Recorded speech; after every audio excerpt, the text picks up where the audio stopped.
Okay, so thank you everyone for coming. So I think it's good, and we are nine people, so that will be interesting number to have very good conversation with Alexandre. So Alexandre, you are doing your postdoc at Université de Rouen. Now you're working on multiple projects, but still around the Université de Rouen, I think. You've been working extensively on India and also Thailand, a little, also on other countries, I think, across the world. But particularly on India, since you stayed for a while at the Center for Social Sciences and Humanities in Delhi, where you've done most of your thesis. And there you've worked extensively on the issue of the spread of dengue in relation to spatial mobilities. And for that, you've used very innovative methods. You've been using for other projects as well. But particularly, you've used geotagged Twitter data, geotagged Facebook data, and also you've used the more classical data of the census of India. Yep. So in this presentation, you will talk about us about this research and maybe give us some of your secrets on how to handle big data from India, because by definition, the data are big in India. And so this is for you have the flow. Thank you for presenting here at least. Thank you, Marie. I'll try to share my screen. Okay. I can't. What's happening? My browser don't allow me to share my screen. It used to work when we are doing the fine earlier. Yeah. Okay. But maybe it's a wrong start. I should maybe start again.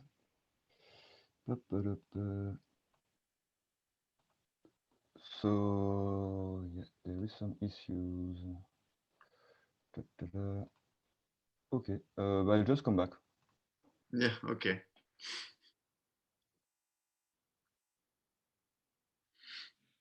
It was working when we tried 15 minutes ago.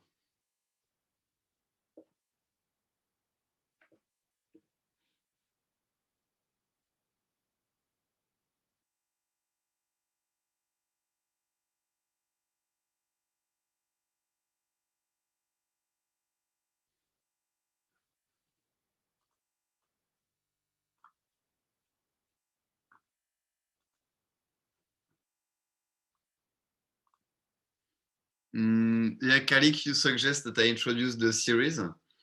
So for those who have joined, we've created a new YouTube channel for putting up the videos of this webinar. So the previous sessions of the webinar on smart cities by Kalik, on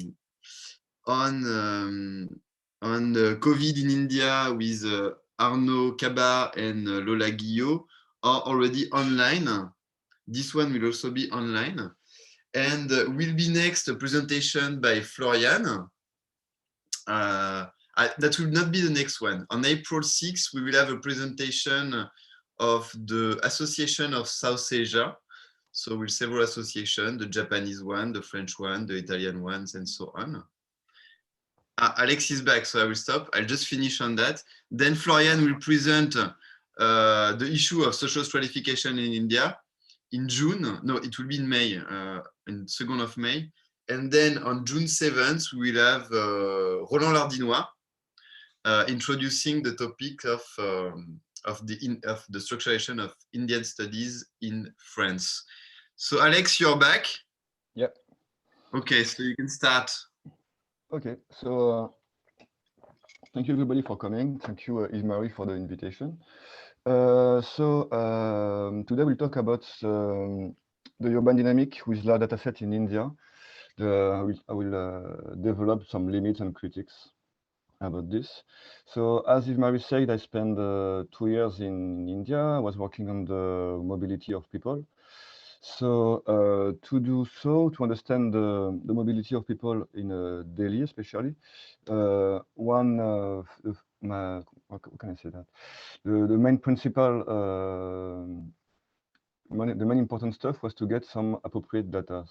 So in this presentation, I will show you some data I've used from the census, data from the social network, especially Twitter and Facebook, and also some data from Google Maps. If you want to study the mobility of people, first you have to understand where they are in the city. So commonly in GIS, the idea was to estimate the population of Delhi at a fine scale. So we have the world population, which is like an Excel tab, and we have the spatial polygon. And the idea is, okay, each polygon has an ID, which is supposed to be each word also has an ID, and the idea is to mix them. So if you do so, you can have the population of Delhi at the world level. But the main problem is that the size of the words are very different from each other. Some of them are very small, some of them are very large, and you see that the population is not homogeneously distributed in the datasheet. So one thing I've done first was to find some techniques to have a finer scale of the population. So to do so, I've used some satellite images. I think it was Spot 5. So the idea was to detect the built-up areas. So as you know, each object has some spectral signature. For instance, the grass is green because it absorbs everything, but the green that it sends you back to your eyes. So we can use some easy methods to do some clustering. And then from this, I can detect the built-up areas in Delhi. Unfortunately, I did my PhD like 5 years ago, so I've lost some of my data in the cloud or in some random hard drive. So I won't be able to show you all the data. But then if you know where the build-up area are, you can, distribute the population into the world. So for instance, we can have something like that, which looks much more accurate. So in blue, this is the low density of population, and in red, it's huge density. But if you look closely, we can say, for instance, in the northeast of Delhi, you can see that some cells are red. That means that there's a lot of people there, and some cells are lighter, which means less people live. And if you look at the spatial structure of the city, you say that it's not possible that you can't have 4 times more people in this cell than in the other cells. So we realized that we are using the wrong shapefile. So it took a lot of time to get a new one. So we've been to the census office, the one which is specialized in geodata. So we get the good shapefile. It was a PDF. We buy it. We have to digitalize it. So it took weeks because there was lots of boundaries, etc.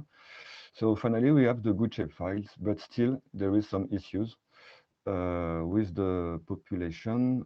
Again, I've lost the original file, so I just did some screenshots. So for instance, if you look at this area, which is in the northeast of Delhi, I don't know if you can see my mouse, but you have this ward, which is very less populated compared to the neighbored one. And according to the structure of the urban space, it should be at least as populated as the other one. So there is some issue with this ward. And same if you look at the density. For instance, this one is in the western part of Delhi. And then you can see that the density is definitely higher than the neighborhood, and then it shouldn't. And you have this example also here on the top left and also in the top right, where you have a small ward which is very populated compared to the neighborhood. So to do so, I've investigated a little bit. I mean, like I've been to the census office again, showing them the maps and asking for the raw data. and the boss of the office realized also that there had some mistakes in the raw data. So I think that's why you have to wait a long time to get the disaggregated data of the census, and sometimes you will never have them, because yeah, for instance, for the population in Delhi, they will release the district-wise information first, then sub-districts, and for the ward it's more complicated. So that was my first problem for Delhi, to estimate the population correctly. So never mind. We found some methods to go over this, but it was made by my colleague Renaud Mislin. To understand the urban dynamics of Delhi, there is no adapted data from the census, like the mobility data were just too aggregated at the district level. So I have to look for other data from internet. So in this presentation, I will introduce you to Twitter, so especially the geolocated messages plus a timestamp that allow us to have some individual data. So technically, you can follow some people in Delhi according to only if he writes some messages with a geolocation. Then I will introduce you to Facebook data, especially the check-in, that gives an information about how many people visit a place, which is very important for urban dynamic. Also, I will talk a little bit about Google Places, like the points and the area of interest, which is interesting because it allows us to have the localization and the category of the activities in the city. So for my research on mobility, it was useful because some people will go do some activities, and where will they do their activities? It's up on the location of the activities in the city. So to collect the data, you need to use a API, which is an application programming interface. So technically, this is some kind of protocol that allow you to access the database. I will develop it later.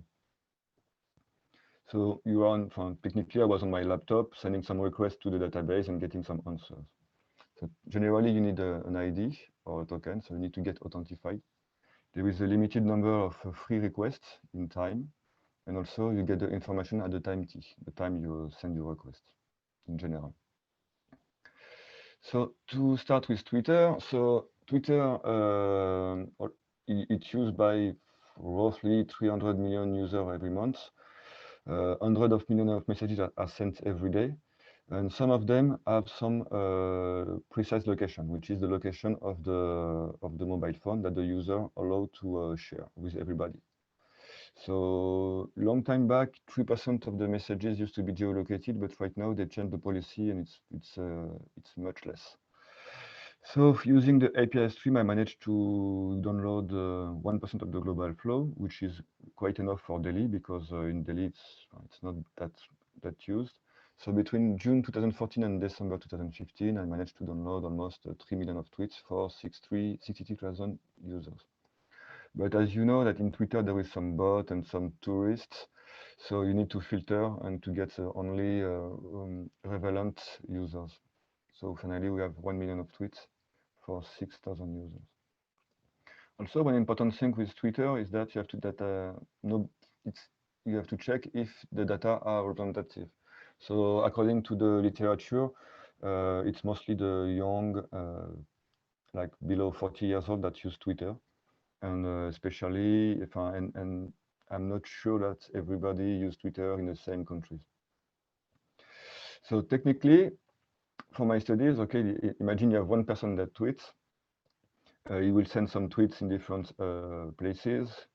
So first, I've made some clustering analysis to regroup the tweets that are close by, and then the people will send some tweets at some times of the day.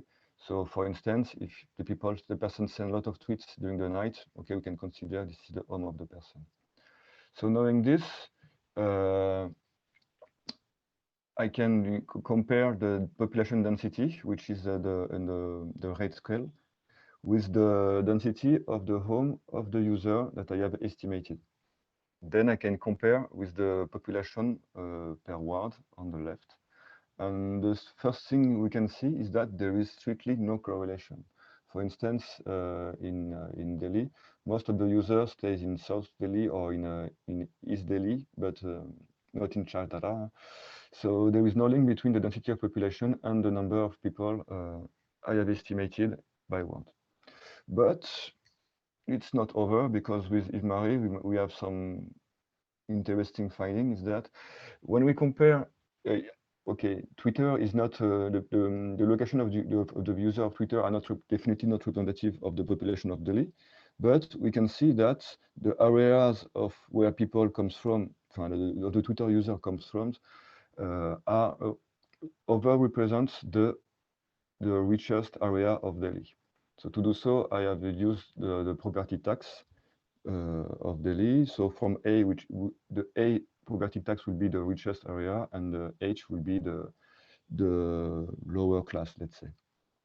So you can see that the population, the Twitter user are overestimated in the upper class areas. So we did some studies. We compared the data that Yves-Marie got from the field, especially in malls, that people that visit luxury malls as a proxy of rich people. And then we compare the distribution of the population. So on the left, you have all the Twitter users by every half an hour. In the middle, this is only the people that have been spotted visited a mall.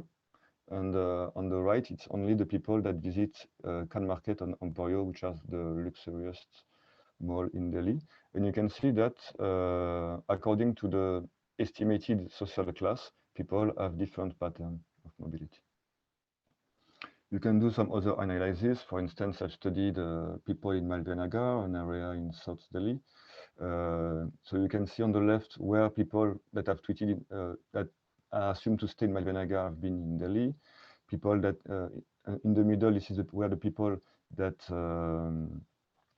that have been through Malvanagar where they've been, and then you can compare with the other users of Delhi. So you can compare the activity spaces of different group of people. So it's still useful, but you can't use this data to be representative as the whole population. Okay. So to go on, I've used also some data from Facebook. So I'm sorry I didn't have the time to update my my presentation. So this is only for Bangkok, but it works the same for Delhi. So technically, on the user side, when you write the messages, you can also add the location, and this location will be incremented at the page of the city, for instance, or of the place you visit. Up. So you have this. To go more in details, when you send a request to the Facebook API, you have something like that. So this is another example I've taken from the INSA of Rouen, the university. So if when you send your request, you will have the number of check-in, the category of the place, then the latitude and the longitude, and also the number of fan count, which be the like. So there is some limits now. So you don't need to be in a place to do a check-in. If a message is deleted, then the check-in is deleted. So what I've done is that I have collected check-ins every hours using like how do you say that, like a mobile Windows to collect all the data from Delhi. I did some analysis to some analysis. No, not. I removed some peak because there is a lot of problems in the data. And then I managed to get 12,000 places in Delhi. Then I will show it to you right now. I hope it will work. So if I just look at the pointer, so this is the location of all the 12,000 Facebook places in Delhi. I hope you can see them. I'll just put this on the back. So every time I click on a point, I have the category, the number of the total number of check-in, also the number of check-in during the period of acquisition. So it was for during 2 weeks, I guess. and etc. So technically, I can have the temporal density of the tweet of the location, which gives me an information about where people are supposed to go. But there is some problems. For instance, the sample is not that cool. For instance, there is a lot of points in Connaught Place. You can see the beer cafe here with 10,000 check-in, etc. You can see also the Ministry of Beer, etc. But it is not. But for instance, if you go in Old Delhi, there is no places. So you have to take this into account that even if there is 12,000 places, they are not well distributed in the space. For instance, if I go, let's say, in Oscars, pop randomly, you can see that there is some issues. Some points are in the middle of the lake, etc. And one other thing is, which is, I don't know if it's funny or not, but you can also check here, for instance. So you have a place which is called I support Narendra Modi, which is geolocated, which is quite strange. It has more than 1.4 million of likes, and during 2 weeks, at least 2,000 people say they were here. So there is some bias in this database. So it's a bit complicated to use it like this as a proxy of the mobility of people. You can also, I'm sorry, back to my presentation.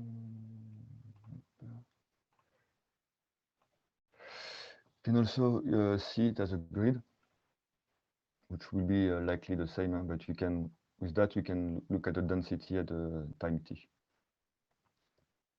So yeah, most of the, so the closer is it to yellow, the more people have made a check-in here.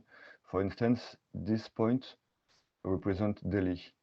So that's why you have a lot of people that make some check-in. When people say, I'm in Delhi, it will appear in this area. Okay. So, but unfortunately, I decided to, I realized it was quite complicated to use this data in Delhi. But I've used them in Bangkok, and it worked a little bit better because we have like 10 times more places and people are more using Facebook check-in at this time of the year. It's a bit a shame because with this data you can get the density at different time of the day. But as I said, it's not that prevalent, and mostly the downtown of Delhi is supposed to be the most attractive places with more people. But in fact, we know that some other places in the suburbs are also full of people all the time. Okay.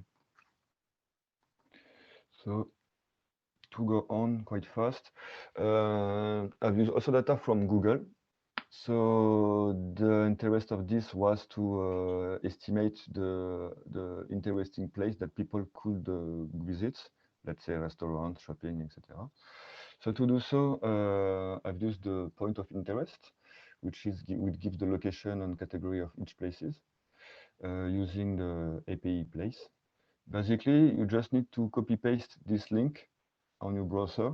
You change the lat long and you put your token, which is a key that you need to have from Google, and you will have some result like this, and then you can download the data and watch them on the map. So what happened with Delhi? So for Delhi, I got like more than 130,000 places, and 50% of them have a category. Here again, we can have a look on where they are located in the city to see if there is some, if they are representative or if there is some bias or not. It takes some time because, okay, there is a lot of points to display. Up. And what we can see is that, okay, it looks impressive. Oh my God, we have a lot of points. But if you look more carefully, you will see that some places that are overpopulated have just few information. For instance, in this area, you have very few points. And also there is some problem with the location as well. For instance, if I go to Oscars, for instance, where is it? Here. You will see that some ATM or cafe are in the middle of the lake, etc. And according to the knowledge, the database is very poor compared to the reality. But still, there is the CSH. Here, I guess, Embassy of Israel, opposite, Lycée Français, etc. So some points are okay, but a lot of them are difficult to qualify. For instance, if you have a look on the Cannes market, you see that there is some points, but very less compared to the reality. So that was a big bias with this data, is that, okay, there is a lot of them, but we are not sure of the quality. And okay. If I go on, so there is also another thing. If you look at Google Maps, you will see that there is some places that are in pink or something like that. This is the area of interest. So according to Google, this is the place where there's a lot of activities and things to do. So they have their own algorithm, etc., to determine them.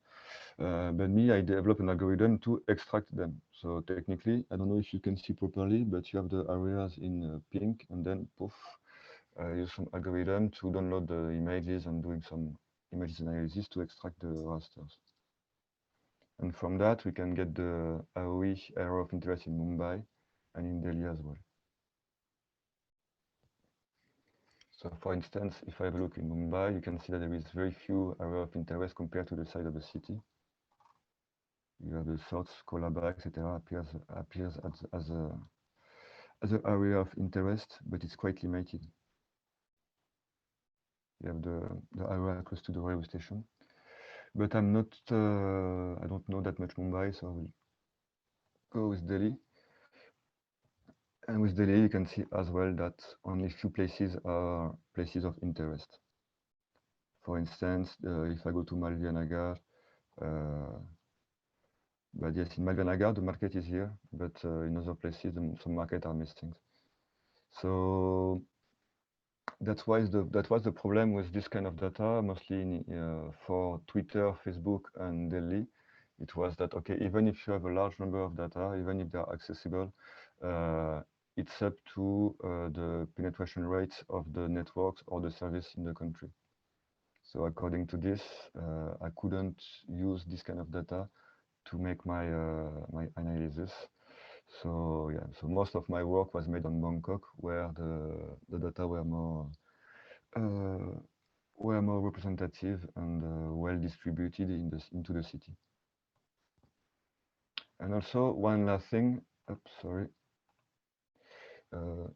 one last thing to conclude is that the term of use evolved also. So for instance, what I did with Facebook, but they changed their policy after the Cambridge Analytica leak. So right now it's much more complicated to get the data. And for Google, it's different. They decide to make it that we have to pay for it. So we need to get some alternatives, and there is a lot of them. But we can discuss of this if you want later. But I haven't checked that for Delhi because, as I said, I shift most of my work for Bangkok. But yeah, so I guess that's it. So to summarize, thank you very much. But to summarize, there is a lot of data available, but you have to be careful with that. For instance, in the census, we have some problems with the spatial polygons, and we found that, okay, even in the census, it happened, they made some mistake. That happened, everybody is human. And for also data from internet, take care. Be careful because they are not as relevant as the quantity said. So you need to have some knowledge of the field to have a proper interpretation of this data. So yeah, thank you. Thank you very much, Alexandre, for this presentation. So I will leave the floor to the audience because probably there are some multiple questions. Okay. I have myself some pressing questions, but I will leave the floor for now to the audience. If anyone has a question, feel free to ask it to our presenter, Alexandre. Alex, I have a question. Yeah. So, you mentioned in the beginning the difficulty of getting shape files. Mm-hmm. And later as well, towards the end, you talk about sort of how with these companies it's difficult to now get data. But even in India, there's these sort of groups of students or scientific communities that work on data sets, that work on GIS. And so, for instance, there are communities that create their own shape files or that contribute to data collection on OpenStreetMaps. So could you sort of, did you have any experience looking for these communities or working with these communities, or whether even though there are initiators, there isn't enough data? Could you talk a little bit more about open sources of data? Yeah, for sure. So, but actually, OpenStreetMap is very impressive in some countries. For instance, in Paris, it's like they have everything. I mean, like all the streets, all the shops, etc., are on OpenStreetMaps. But at that time in India, it was very less developed. Like you don't even have the road network, for instance. Yeah, I should have detailed this, but I don't know how is it right now because I'm not working anymore on Delhi, but at that time the data quality was quite, no, the data quantity was quite poor, and the quality. This is always the same problem with crowdsourcing. You have to. It works only if it's double checked. But I guess the community of OpenStreetMap in Delhi at that time was quite less. I think it was only 5 or 6% that contribute. Something very minimal. I have to check. But yeah, for sure, right now the maybe, well, I'm quite sure. Right now, the OpenStreetMap data in Delhi or even in Hyderabad or Mumbai might be definitely more developed. But after that, there is always some kind of problem is that you have to check for the veracity of the data. I mean, it's not because it's the shape looks fine that the shape is good. So yeah, this is and also for me, I'm doing some quantitative analysis, so there is already a lot of bias with this kind of approach, and if the shapefile is wrong, then there's a lot of problems. But yeah, I'm glad that some students and researchers are working together to make shapefiles available or something like that, because 5 years back it was not the case, at least for my knowledge. And sure, yeah, crowdsourcing could be interesting, but you have to check it. Like even if census data are not 100% perfect, so when it's made by amateur in the good way of the term, like it could be somebody that doesn't know, but in the way that people like it, but they don't have I won't say the knowledge, but and they are not researchers or something like that, so they must have some. They can make some mistake as well. Arnaud? Yes, thanks, Alex, for this very interesting presentation. So I have a very practical question, also related to some of my topics of research. Is in terms of tools, you showed us how to map Facebook group members, and is it possible?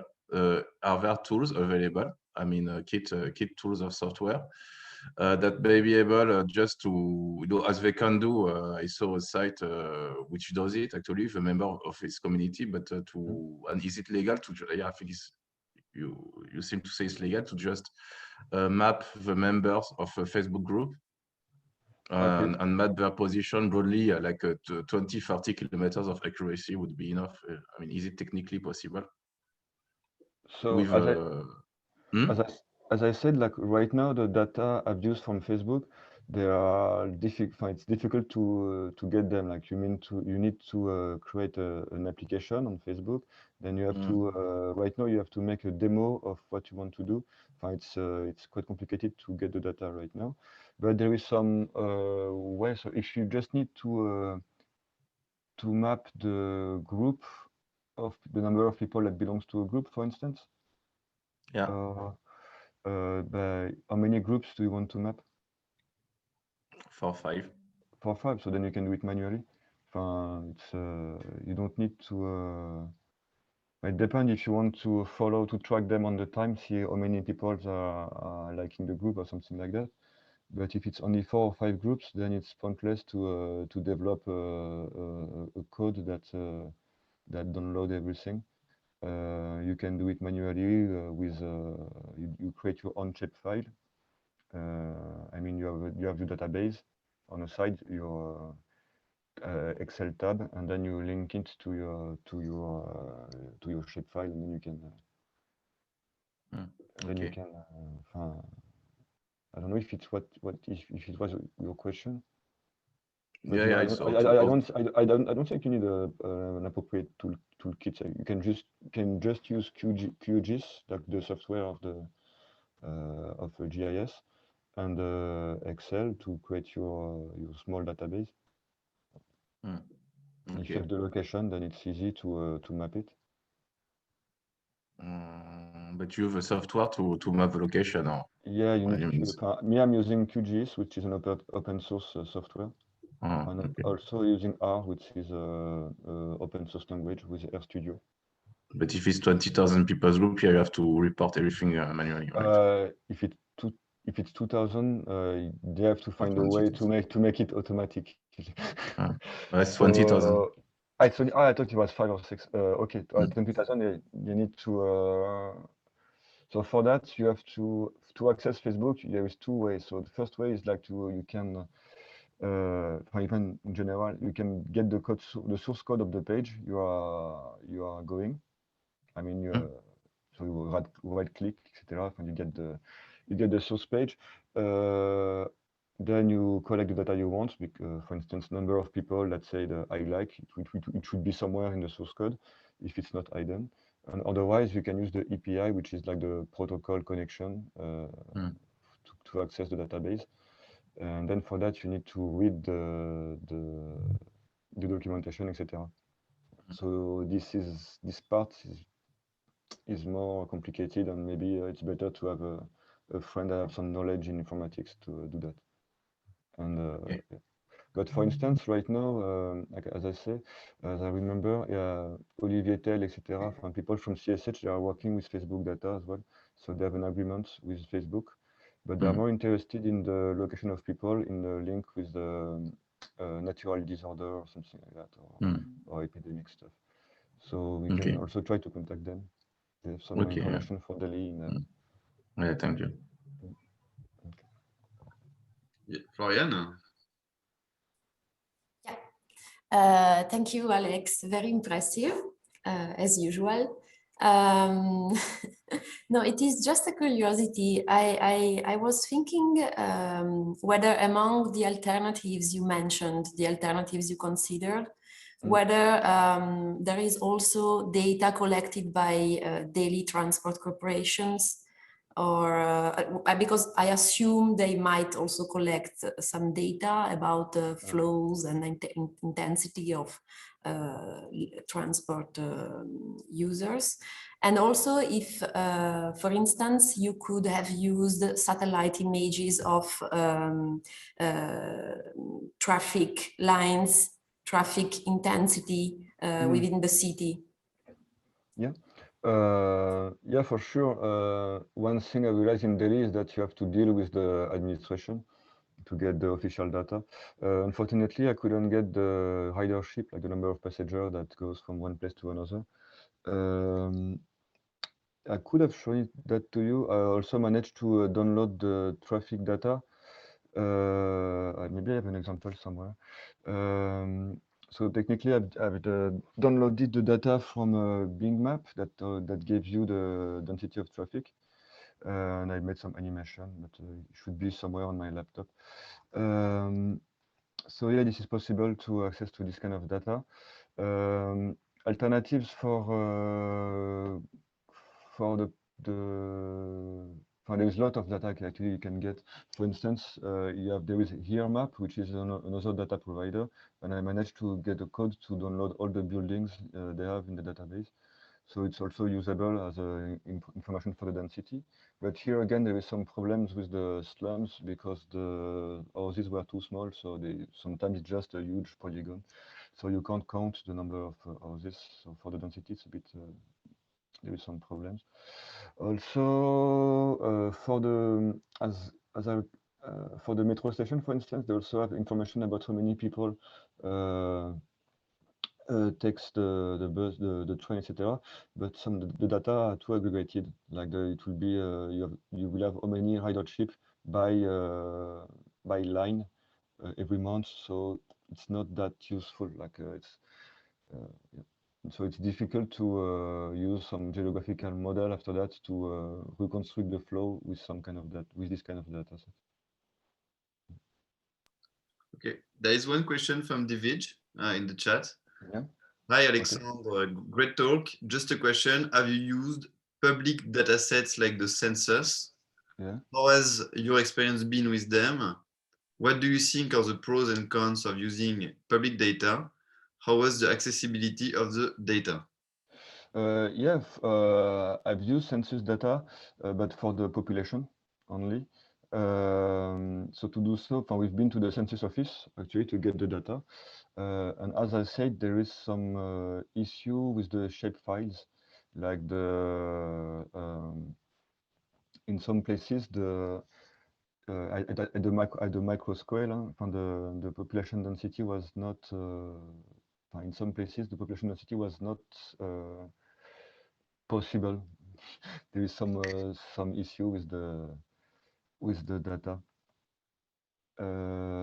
About the accessibility to data, but the accessibility of the data is quite easy actually. So either you go to the census office, or some of them are on internet. So you can just download them. But if you want to have some at a fine scale data, let's say the ward, you have to go to the office, because I think in Delhi this is only on internet. It goes only till the sub-district. And pros and cons. Ça veut dire quoi, pro et con? Pour et contre. Ah, pour et contre. Okay. No, but by default, the census data are the references. So, in my point of view, this is the references is the census data. But sometimes, if you look well, there is some problems with this kind of data. But so by default, I will trust more census data than data from Google, let's say. But who knows? Maybe in the future, the Google's data will be better. But yeah. So, Alex, I know that you have a lot of demand from researchers from other disciplines and geography to also help them in gathering data, as proved the question by Arnaud, for example, that wanted to do some analysis of a Facebook group and all. Do you know who in India who is researching in India is using data based on Facebook or Twitter? Who needs it? Which researcher needs it, and who has it? Who does it? Only the geographers or the sociologists are also doing this kind of studies? But there is more and more interdisciplinary works that are made. This is the global tendencies. For India especially, I don't know anymore. Like as I said, I left 5 years ago, so maybe it had changed. I just say that I just know that at the CSH, people are using Facebook data, so we can try to contact them. There is Samuel Ben Ki-moon, I guess. I don't know if Olivier Tell is still in Delhi, but they have some partnership with Facebook. So with that, they have for now they have only a quantitative perspective. That means they will just analyze the flow between different places in Delhi or in India. But they might be interested to discuss with some sociologists, etc. But to reply to your question more precisely, No, to be honest, I don't know any. I don't have any contact anymore in India to that, Okay. except the guys from the CSH that are Although working with this kind of data. this research is, it feels that it's a lot of French researchers from the CHS Mm. using this kind of data. But do you have any idea if there are the homegrown researchers, Indian researchers, are also doing it? I've seen a post on a blog long time back. It was about a guy from IIT Mumbai. I guess, yeah, he managed to hack the Ola cab application and to get the position of the rickshaw in Delhi, I guess, and in Mumbai as well. I tried to contact him, but he didn't reply because he put the data online and I analyzed them. I had some question, but the guy didn't reply. So I think some people must be involved in using this kind of data to analyze the mobility, etc. But I have to check. I think 2 years back, some guys from Université, from Géographie Cité, a French laboratory, been to Delhi to make a workshop with R and big data as well. But it's also the same team that as I said, that Olivier Tell, etc., and Ben Ki-moon. So far as I know, this is the only guys that are working with this kind of data. But you can check in the IIT, etc. Okay. But I'm not sure that the quantitative geography is well spread in India. By my time, I think it was. So that's saying there is also Rupali Pal Okay. working on Okay. Olivier Tell. Ah, Rupai. Okay. Okay. And the last question from my side, but it's a bit maybe it's far-fetched question. But is there some perspective to do research with the Aadhaar card data? For that, you need to give $500 to the to the informatician that has access to the database. That's what happened actually. That's less expensive than most private database. No, it's very cheap. Yeah. So the guy was corrupted, and some journalists bribed him, and they have access to the administrator password of the system. It was yeah. But no, for the Aadhaar data, yeah, this is yeah, there is a lot of ethical issues with this. I don't know how is the ethics policies works in India, but this is a great, from my point of view, this is a huge problem to put all the database in all different kind of to unify all the database, all the individual database in one file. There is some huge issues, especially when you don't trust the political people that are running the country. Yeah. So you have to be careful. That's a great tool for the census of India, though. But yeah, but if you want to extend the discussion with for instance, like right now with the COVID, a lot of data sets are released for free. So right now, Apple, Google, and Facebook also, they are releasing some data set about where people go in the city, etc. So like 2 years back, they were saying, no, we are not the bad guys, etc. We have this data, but we don't use them. And right now, say, hey, they arrive and they say, okay, we have all the data that are useful for to monitor the COVID. So I think right now people are less and less aware of their own privacy, and the big group like Facebook, Google, and Apple, they know that they have everything, and they are acting like they are the good guy. There is a lot of initiative. For instance, Facebook released the data for good, which is if you're a researcher, you can have access to the database. But that means what you will see will be just I don't know, how do you say that, the top of the iceberg. Like you won't even know how they treat the data or how they collect it, etc. They will just give it to you some data, and you have to trust them for the quality, etc. And on their side, they have every individual data of every user that activate the geolocalization on its smartphone. So there is some kind of, we can say that the balance is not good. I mean, for the researcher and even more for the user of these services. Arnaud, you have a last question, or the hand is still there from since 20? No, sorry, I forgot to unraise. Hello. Okay. So does anyone has a question?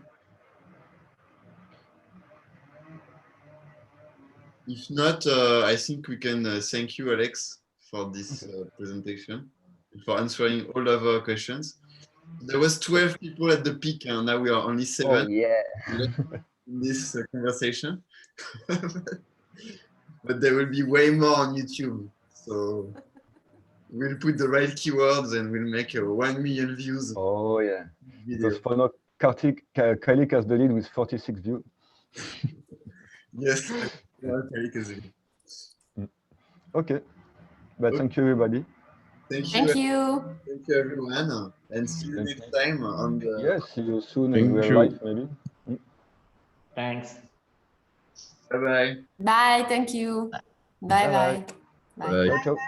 See you soon. See See you. you. Ciao, ciao.